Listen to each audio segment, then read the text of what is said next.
21. Between whites and reds. What had become of the whites while all of this was going on?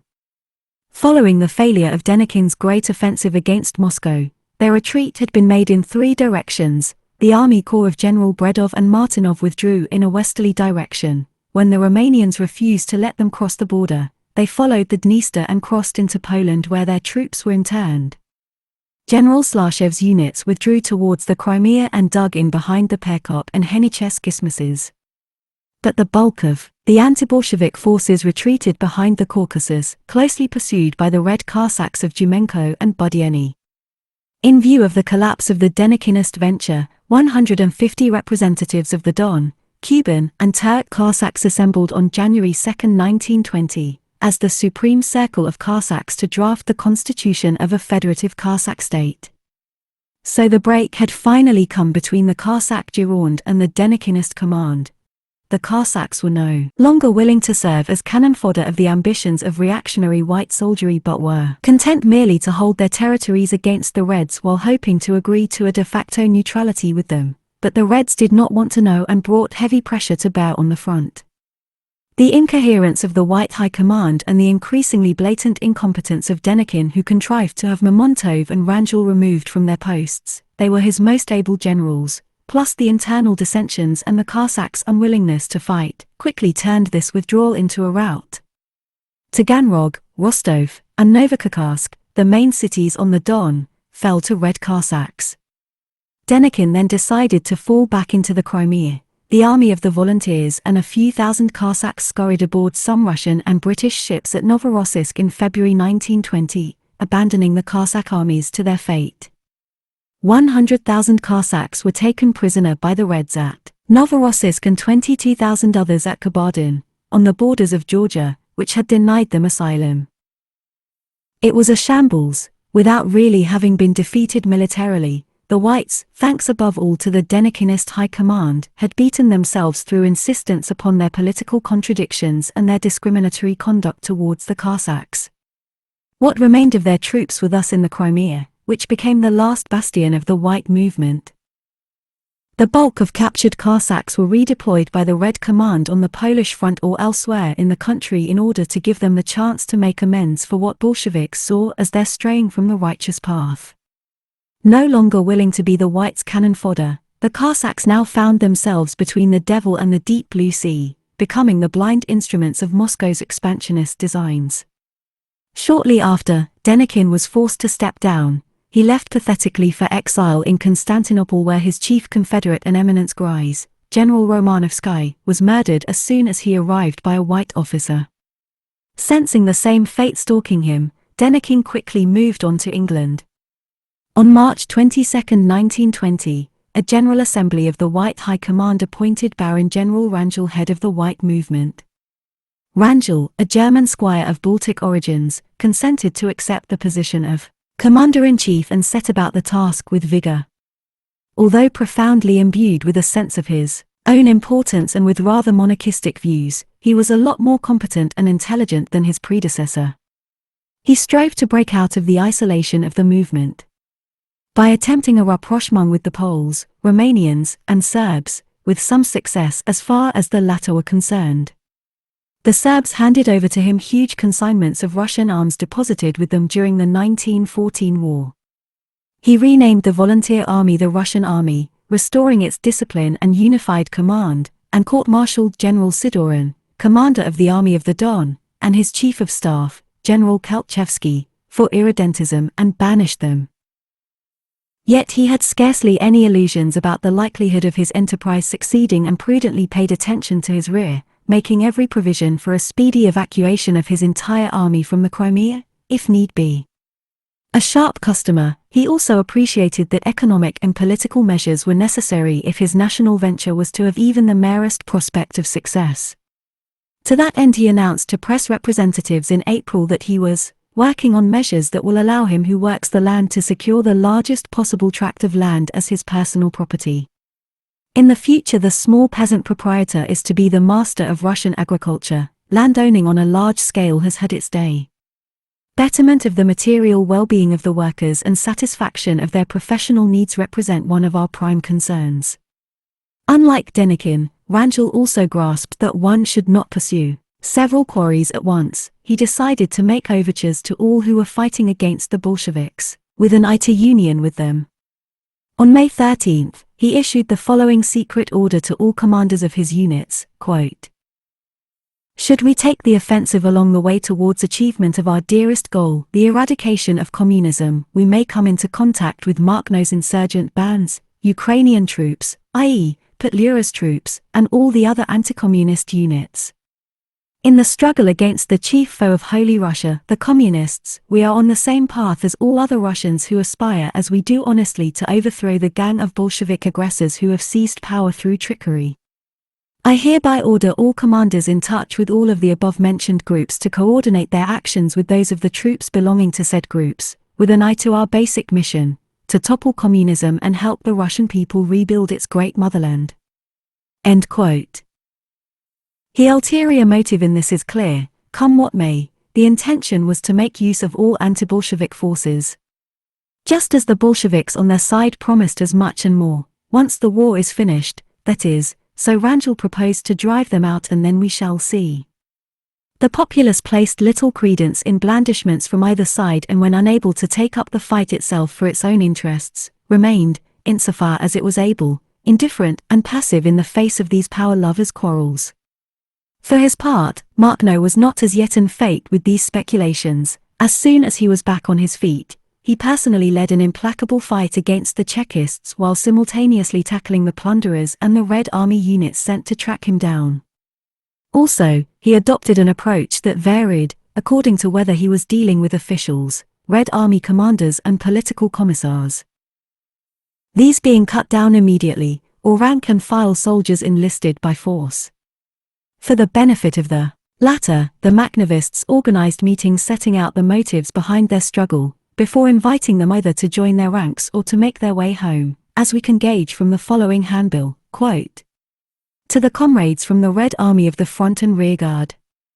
The Ukrainian people which is oppressed by your commanders and your commissars and sometimes directly by yourselves under the direction of those commanders and commissars, protests at such oppression. You were awaited as the toiling masses liberators from the yoke of the packs of Denikinist executioners, but after your arrival in Ukraine, the groans, weeping and cries of the poor sounded even louder. On every side there were executions, burning of peasant homes or even of whole villages, everywhere plunder and violence. The people are exhausted and cannot put up any longer with the arbitrary. They exhort you all while giving you notice. Are you going to pause before this nightmare and realize whom you are shooting, whom you are tossing into the Cheka's dungeons, with whom you are filling the prisons by obeying your commanders and commissars? Are they not your brothers, fathers, sons? Apparently so. And you subject them to all this, without noticing how the bourgeoisie stands back and rejoices, how the officers and generals of the old regime manipulate your freedom and your blindness, comfortably ensconced in their armchairs as they order you to oppress poor folk. And you, comrades, without a second thought, blindly carry out those orders. Has it escaped your attention that they have you persecute poor folk whom they dub counter-revolutionaries because of their protests against the dictatorship of Trotsky's gentlemen and the pack of communists in his entourage, a dictatorship exercised in the name of the authority of a party which is strangling the revolution? Can it be that you cannot see that the Ukrainian mujik will not bear that yoke and, in spite of worse repressions, that he straightens his bowed back destroying every obstacle and aims to see the task of emancipation through to its term? And it is his belief that there is among you, in the very ranks of the Red Army, a majority of his brothers, themselves peasants, who are oppressed as he is oppressed and who will ultimately understand his protestations and will march with him against the common foe, equally against the Denikinist pack on the right as against the commissarocracy decked out in the people's name on the left. Comrades, examine for yourself what the Cheka and the punitive detachments are doing in Russia and particularly in Ukraine. And who abets them? You Red soldiers, you and only you. Can your heart remain insensible to the complaints and wailing of your brothers, your fathers, your mothers, and your children? Are you so deceived by the spectral political freedoms they have promised you as to be prevented from ridding yourself of the commissar, that new master, so as to liberate the whole people in this way, in close concert with the workers and peasants, from every yoke and all oppression. Can you possibly be blind to those in your ranks who have at the price of your blood, your lives, hoisted themselves above you and seized power and the right to tyrannize the people so disgracefully? Does your heart not contract when you go into the villages and countryside at the direction of these oppressors to repress toilers who protest against the arbitrariness and oppression to which they are subjected by your leaders? We believe that you must come to your senses and realize that your shame is in remaining silent. That you will protest against the oppression and the yoke visited upon these poor folks. That you will not let your commanders and commissars torch villages and shoot peasants who rise up in defense of their rights. Let the peasants organize themselves as they see fit, and as for you, let you continue to wipe out the Denikinist pack and, along with them, the new master, the commissar. Do not quit the front, carry on the fight against the wearers of gold braid and exterminate your commissars where they stand. The revolutionary peasantry and the workers will in turn wipe out, behind the lines, the parasites about their necks who exploit them. The revolutionary peasantry and workers will not forget you, and the day will come when you all close ranks together and then let all the parasites and their accomplices watch out. Remember, comrades, that the people have seen through the facade of the government that you support. The people are in revolt against it, and no army will be able to contain the open-eyed insurgent masses who are fighting for their complete emancipation. Join them, they will welcome you as brothers. Remember that among the insurgents there are your peasant and worker brothers, and if you should encounter them, do not take the initiative of a bloody clash. Let the commanders and commissars march out themselves to do battle with the insurgents. Let them cover themselves in the blood of the workers and peasants, then all of the blame will fall on them, and they will pay dearly for it. Down with the pack of gold braid wearers. Down with those who draw their inspiration from them, the autocratic commissars. Down with artificial laws and man's power over his fellow man. Long live the union of all workers, red soldiers and the insurgent peasant and worker. Death to all braid wearers.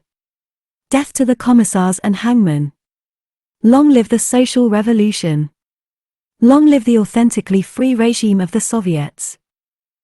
May 9, 1920. The staff of the Insurgent Army of Ukraine, Makhnovist.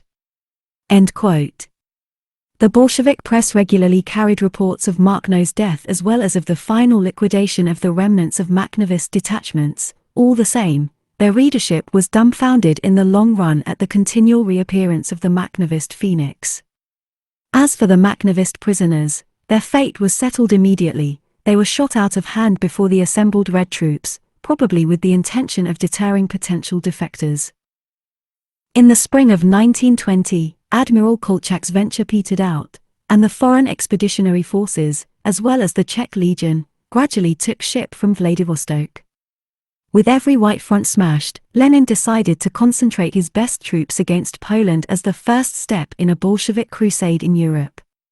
The Polish military commander, General Pilsudski, anticipated invasion, so he launched a preemptive strike in Ukraine himself at the end of April. He quickly scored some successes and seized Kiev. On May 14, the Red Army under Tukhachevsky attacked from the north and drove the Poles back some 100 kilometers, whereupon the Poles brought up their reserve army, seizing back the initiative and their former positions. The situation remained like that up until the beginning of July 1920.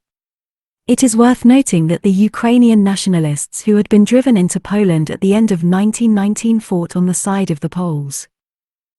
For their part, the Makhnovists mounted some large-scale operations. There were 4,000 insurgents split into two contingents, one of 500 cavalry, 1,000 infantry on 250 Tachankis and with 8 cannon, and another of 700 insurgents, i.e., 200 infantry, for cannon and a large array of machine guns. They pressed forward in a highly mobile way, mounting 2 extraordinary raids through the Red Army's lines.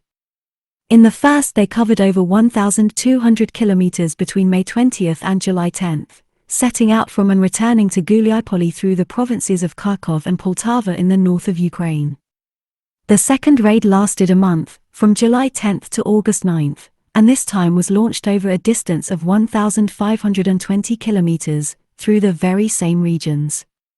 The outcome was impressive. 13,400 Red soldiers taken prisoner, 26,000 to 30,000 rendered hors de combat, 2,000 of whom were political and military officials who were executed. And the booty recovered was significant too: 5 cannon complete with 2,300 shells, 93 machine guns, 2,400,000 cartridges, 3,600 rifles, 25,000 military uniforms and greatcoats, the 13th Army's field hospital, the 46th TH Division's entire transport, as well as a ship and an airplane were set on fire since they could not be put to use. And to this must be added the systematic destruction of bridges, railroad lines, and 2 armored trains. These large-scale raids were complemented by numerous commando raids against sundry nerve centers, towns, or rail junctions which were sometimes attacked several days at a time, leading to panic in Red Army ranks. For instance, on June 21, 1920, a band of 140 Makhnovist horsemen launched a surprise attack on the garrison in Gulyapoli and carried off 24 cartloads of cartridges. The next day, another band of 200 cavalry and mounted infantry again attacked Gulyapoli with the support of 6 artillery pieces, routing a unit of 300 Red soldiers and capturing the 46th TH Division's transport in its entirety. On June 24, the Makhnovists again attacked Red units in the vicinity of Gulyapoli. Such harrying operations took place simultaneously in different locations, often with significant impact, and made the whole region insecure as far as the Red Army was concerned. By this point the Makhnovist insurgent army consisted of a corps of 3,000 to 4,000 partisans, divided up into 700 to 800 cavalry under Schuss's command, 1,500 to 2,000 infantry mounted on Tachankis, a regiment of machine gunners under the command of Thomas Kozhin, an artillery unit commanded by the indefatigable Vladimir Shurovsky, and Makhno's Black Guard of some 200 elite cavalry and swordsmen along with a few virtuoso machine gunners.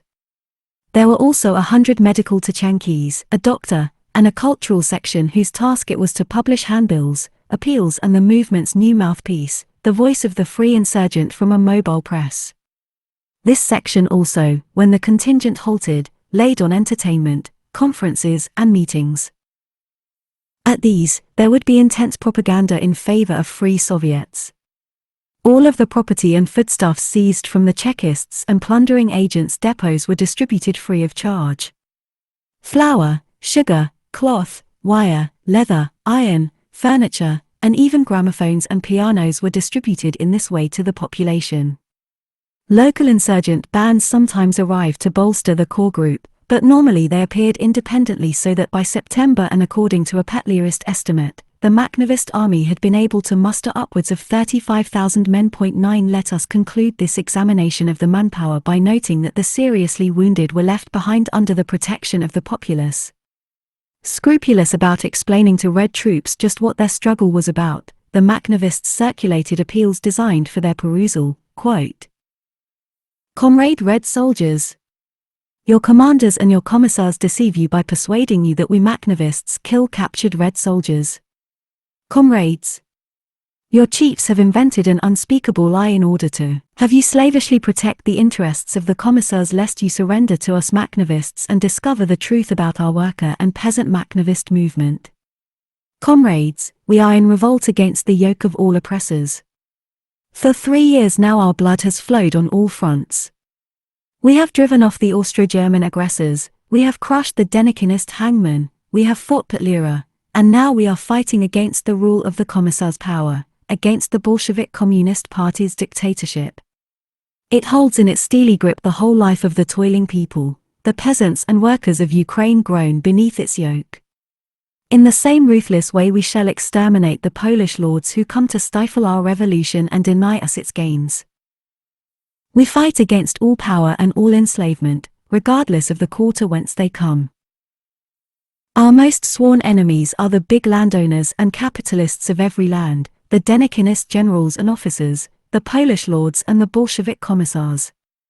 We chastise them all ruthlessly, executing them as enemies of the toiling people's revolution.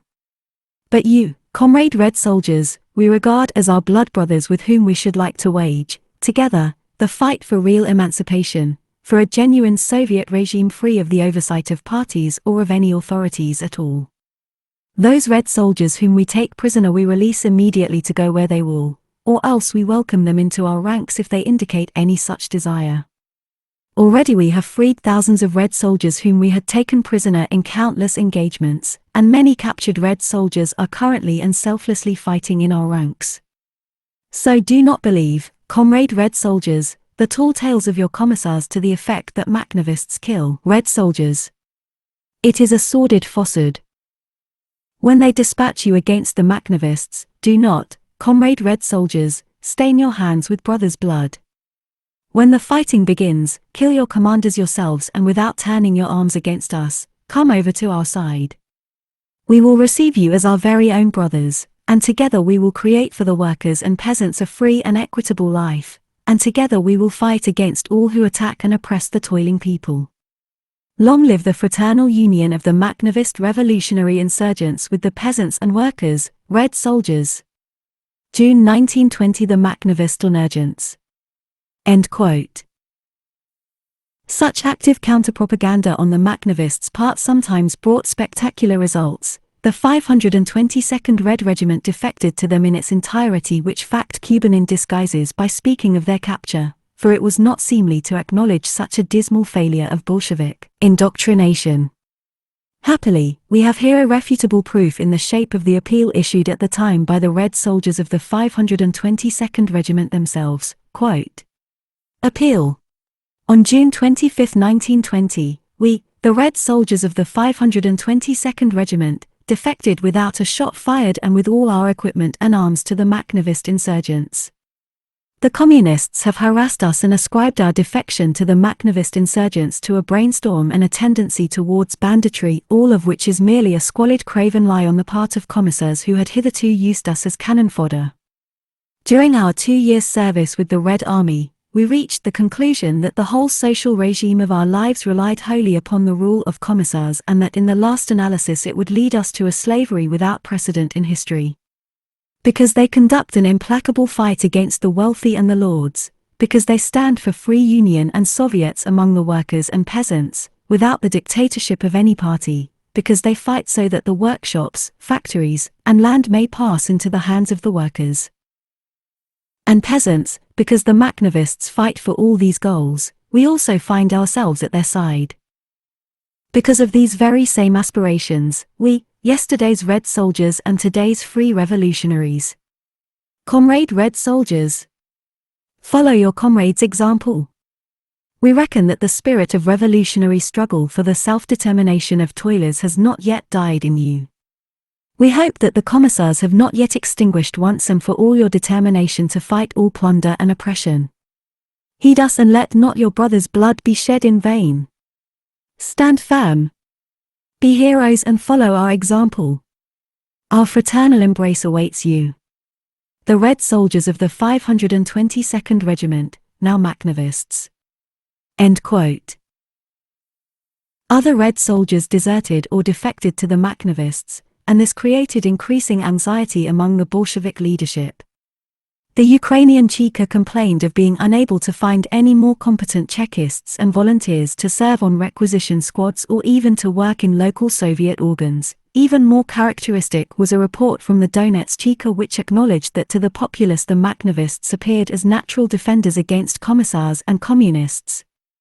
So much so that the supreme head of the Cheka, Dzerzhinsky, arrived to supervise the campaign against Makhnovia personally and drafted an address in a very special tone, aimed at the peasants of Ekaterinoslav province, quote, Baron Rangel makes no secret of his being an enemy of the people. Mahkno is 1,000 times more criminal and cowardly. He styles himself defender of the workers and peasants. This upstart has the effrontery to charge the worker-peasant government of Ukraine with failing to adequately defend the workers and peasants and to offer himself as their sole genuine defender, while he lives in luxury off his booty, ! He does not hesitate to have railway bridges blown up and supply trains to the Donetsk miners sabotaged.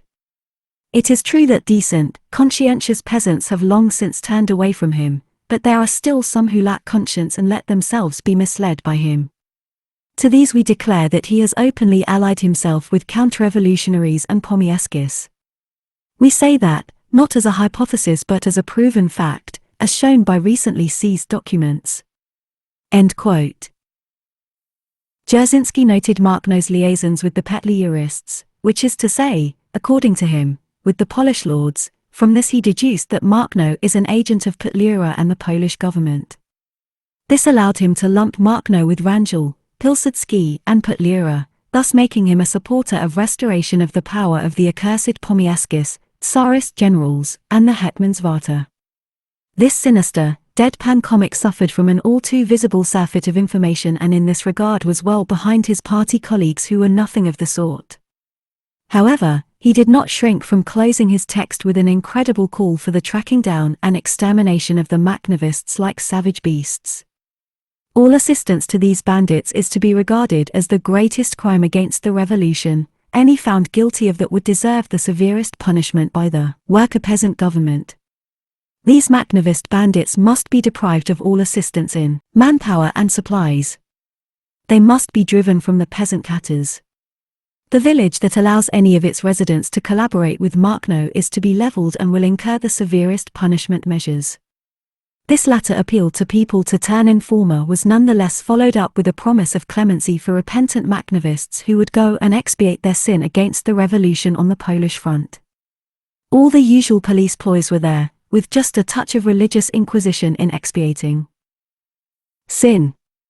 That would be worthy of any church father of a bygone age, were it not that Dzerzhinsky was the son of a Polish squire, a convert some 20 years previously to the cause of social democracy, a man whose bloodthirsty fanaticism inspired the greatest fear even in his own party colleagues. Carried after his death in 1926 following a stroke during an angry speech, Rodek, one of the stars of the party, was to declare that Dzerzhinsky had died just in time. He was a methodical sort and would not have hesitated to redden his hands with our blood. Unfortunately, methodical types of that sort were plentiful in the Cheka and had no hesitation in tracking down and exterminating the Makhnovists like savage beasts or in leveling Makhnovist villages. The insurgents preferred to urge the Red soldiers, used as the doers of this dirty work, to reflect upon what it signified: stop, read, reflect. Comrade Red Soldier, you have been sent by your commissar and commander to persecute Makhnovist insurgents. At the instigation of your leaders, you are going to bring peace-loving people to ruination, to search, arrest and kill folk whom you do not know personally but who will be pointed out to you as enemies of the people. They will tell you that Makhnovists are bandits and counter-revolutionaries. Without consultation with you, they will tell you, will order you, and will send you like a slave subject to your officers, to search and destroy. Who? Why? To what end? Think on it, comrade Red Soldier. Think on it, peasants and workers as our Red Soldier brethren. We have rebelled against enslavement and constraints, and we fight for a radiant better future. Our ultimate ideal is to arrive at a non-authoritarian community of toilers, free of parasites and commissar officials. Our immediate goal is to install a free Soviet regime without the power of the Bolsheviks, without the predominance of any party. Because of that, the government of Bolshevik communists dispatches punitive expeditionary corps against us. It hastens to reach a reconciliation with Denikin. With the Polish lords and other White Guard scum, the better to crush the popular movement of the revolutionary insurgents who have risen up against the yoke of all authority. We do not fear the threats of the white-red leaders. We shall return violence for violence. When necessary, we put any Red Army division to fight at top speed merely by applying some slight pressure, for we are free revolutionary insurgents, and the cause we defend is a just cause. Comrades, think, whom are you with and whom against? Do not be a slave, be a man. June 1920.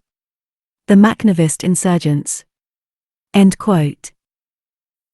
This appeal did not address itself to the base instinct as Dzerzhinsky did but rather to the genuine revolutionary consciousness of the individual Red Soldier who had been swept willy-nilly into a fratricidal combat. During this period of raids, in June-July 1920, a Soviet of Revolutionary Insurgents of Ukraine, Makhnovists, saw the light of day. It was made up of 7 members, elected by the partisans. This was the leadership body of the movement, and its decisions had at all times to seek endorsement from the rank and file. Essentially, it had oversight of 3 branches of the insurgent army: the branch in charge of military affairs and operations, the branch in charge of organization and control, and finally the educational and cultural branch. The fight against the Bolsheviks was conducted in the name of the Third Revolution, namely the one that came after the first one, directed against Tsarism, and after the second, whose target was Kerensky's bourgeois revolution, and which was now targeting the Bolshevik autocracy and party dictatorship. Henceforth, this was to be the banner that was to rally all revolutionary supporters of free Soviets. This dogged and, above all, successful struggle against the Red Army aroused Wrangel's attention. The Baron General had himself scored some notable successes with the seizure of the northern Tavrida in June 1920. He had, in particular, literally pulverized the 30,000 men of Jloba's army corps, the very same Jloba who had been so at ease in repressing the unarmed populace. An initial emissary, a captain, reached Mahkno near Mariupol on July 9 and passed on a message bearing the signature of General Shatilov, Wrangel's chief of staff. It proposed that Ataman Makhno cooperate in the fight against the communists and fight them even more energetically, ravaging behind their lines and destroying their transport so as to crush Trotsky's army once and for all. Wrangel's high command proposed, in pursuit of this goal, to supply material, the requisite munitions and send him specialists. Kuban notes this proposition, stating that the proof of the pudding was in the eating and noting that the whites based this military cooperation on a remarkable evolution in their political and economic principles which they strove to effect in territories occupied by them, while acknowledging their past errors. Quote, land was transferred to the peasants without buyback from former landlords and through the regional peasant congresses' good offices, all local self-management agencies were afforded the widest democratic autonomy, and regions of specific ethnic culture were declared autonomous of Russia, while remaining federated with her. End quote. The Makhnovists had no truck with military advice, nor with laws and decrees running their lives, as they had never looked to anyone but themselves for resolution of their own affairs. Outraged, they had the unfortunate emissary shot out of hand. A little later, a second envoy from Wrangel, a colonel this time, arrived among them to repeat the offer of collaboration between their 2 camps. He was handed with a placard reading, "No agreement between Makhno and White Guards has been or ever will be feasible, and all white emissaries will share this one's fate." Whether because this had not been reported to him, or deliberately, Wrangel went on conducting an intensive campaign of misrepresentation, inside Russia as well as abroad, concerning his alleged alliance with the Makhnovist insurgents and the Ukrainian peasantry. Truth to tell, he was greatly abetted by the floods of calumnies gushing forth from the Bolshevik press. For their part, the Bolsheviks' leaders were conspiring at several levels, incapable of bringing the insurgents to heel. They resorted to more subterranean methods. Some anarchists, or individuals reputed to be such, and common criminals, ready to tackle anything if the price was right, infiltrated Ukrainian libertarian organizations and then, having picked out the most active militants, lured them into the clutches of the Cheka. Brandishing the threat of execution, the Cheka then did its best to force them to work for it. One of the latter, Fedya Glaushenko, a member of the insurgent movement's intelligence branch, was thus commissioned by the Kharkov Cheka to assassinate Makhno. Joining Makhno on June 20, he repented at the last minute and aborted the assassination plan. Despite his having reneged, Glaushenko was shot the next day, along with a Chekist killer, on the grounds that a revolutionary may not, no matter what the reasons, serve in the secret police, as was announced by the Soviet of the Revolutionary Insurgents, Makhnovists, in a tract disclosing the details of the whole affair. That attempt having foundered, the Bolsheviks resorted to another destabilization plan. They remotely controlled a member of a minority in the Social Revolutionary Party into persuading insurgents to interrupt their struggle against the Bolsheviks and instead to join forces with them against Wrangel, who was portrayed as the greatest danger, As the minutes of the June 23, 1920 meeting between this curious delegate and the insurgents Soviet testifies, quote, Comrade Mick, reporting on behalf of the minority Social Revolutionary Party of Alexandrovsk, states that, in view of the Whites' terrifying offensive, it is crucial that all revolutionary forces unite in order to make a concerted effort to halt the Whites' progress. The minority Left Social Revolutionary Party's committee has delegated him to Makhno, with the agreement of the Bolsheviks, who suggested that he act as a go-between in arriving at a general compact against the Whites. He calls upon the assembly to cease all conflict with the Bolsheviks until such time as the enemy has been beaten. All political differences and hostilities against the Red Army must cease until victory is assured against Wrangel and the Poles, the quartermasters of a monstrous counter-revolution. In his view, a libertarian society is not practicable in the short term, and he proposes that support be given to the idea of a workers' power. He points out the differences of opinion to be found existing within the Bolshevik Party and the Social Revolutionary Party. Comrade Polevoy responds directly and dearly to him regarding his propaganda in favor of a worker power. He states that we Makhnovists have experienced all sorts of authorities on our backs and will not let ourselves be snared by a change in the name of the authority. The nature of all authority, whether it be Wrangel or the Bolsheviks, is essentially identical. He puts two questions to Comrade Mick. 1. Is he delegated solely by his organization, or is he also delegated by the Bolsheviks who, on several grounds, are unable to send their own delegates? 2. Is he aware that the Bolsheviks, who do not aim to annihilate Wrangel alone, have just sent us a special delegation? One that was armed and was supposed to assassinate Comrade Makhno. Is he aware of that? Comrade Mick apologizes for his propaganda on behalf of a workers' power.